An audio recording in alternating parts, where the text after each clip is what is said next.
Hi friends, welcome back. ಈ ವಿಡಿಯೋನಲ್ಲಿ ನಾವು ಸಾಯಿಬಾಬಾರವರ 11 ಮಾತುಗಳು ಯಾವುದೆಂದು ನೋಡೋಣ. ಶಿರಡಿ ಮಣ್ಣಿಗೆ ಯಾರೇ ಕಾಲಿಟ್ಟರೂ ಅವರ ಕಷ್ಟಗಳು ಕೊನೆಗೊಳ್ಳುತ್ತವೆ. ದೀನರು ಮತ್ತು ದುಃಖಿಗಳು ನನ್ನ ಸಮಾಧಿಯ ಮೆಟ್ಟಿಲುಗಳನ್ನು ಹತ್ತಿದ ತಕ್ಷಣ ಅವರು ಸಾಕಷ್ಟು ಸಂತೋಷ ಮತ್ತು ಸಂತೋಷಕ್ಕೆ ಏರುತ್ತಾರೆ. ಈ ಐಹಿಕ ದೇಹವನ್ನು ತೊರೆದ ನಂತರವೂ ನಾನು ಸದಾ ಕ್ರಿಯಾಶೀಲನಾಗಿ ಮತ್ತು ಹುರುಪಿನಿಂದ ಇರುತ್ತೇನೆ. ನನ್ನ ಸಮಾಧಿಯು ಭಕ್ತರ ಅಗತ್ಯತೆಗಳನ್ನು ಆಶೀರ್ವದಿಸುತ್ತದೆ ಮತ್ತು ಮಾತನಾಡುತ್ತದೆ. ನನ್ನ ಸಮಾಧಿಯಿಂದಲೂ ನಾನು ಸಕ್ರಿಯ ಮತ್ತು ಹುರುಪಿನಿಂದ ಇರುತ್ತೇನೆ.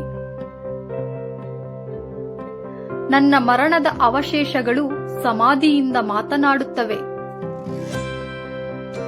ನನ್ನ ಬಳಿಗೆ ಬರುವ, ನನಗೆ ಶರಣಾದ ಮತ್ತು ಆಶ್ರಯಿಸುವ ಎಲ್ಲರಿಗೂ ಸಹಾಯ ಮಾಡಲು, ಮಾರ್ಗದರ್ಶನ ಮಾಡಲು ನಾನು ಎಂದಿಗೂ ಜೀವಿಸುತ್ತೇನೆ. ನೀವು ನನ್ನ ಕಡೆಗೆ ನೋಡಿದರೆ ನಾನೂ ನಿಮ್ಮ ಕಡೆಗೆ ನೋಡುತ್ತೇನೆ. ನೀನು ನನ್ನ ಮೇಲೆ ನಿನ್ನ ಭಾರವನ್ನು ಹಾಕಿದರೆ ನಾನು ಅದನ್ನು ಖಂಡಿತವಾಗಿ ಹೊರುತ್ತೇನೆ.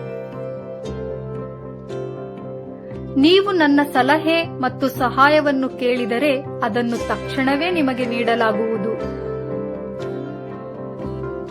ನನ್ನ ಭಕ್ತರ ಮನೆಯಲ್ಲಿ ಯಾವುದೇ ಕೊರತೆ ಇರಬಾರದು. ಇದಿಷ್ಟು ಸಾಯಿಬಾಬಾರವರ ಮಾತುಗಳು. ಓಂ ಸಾಯಿರಾಮ್.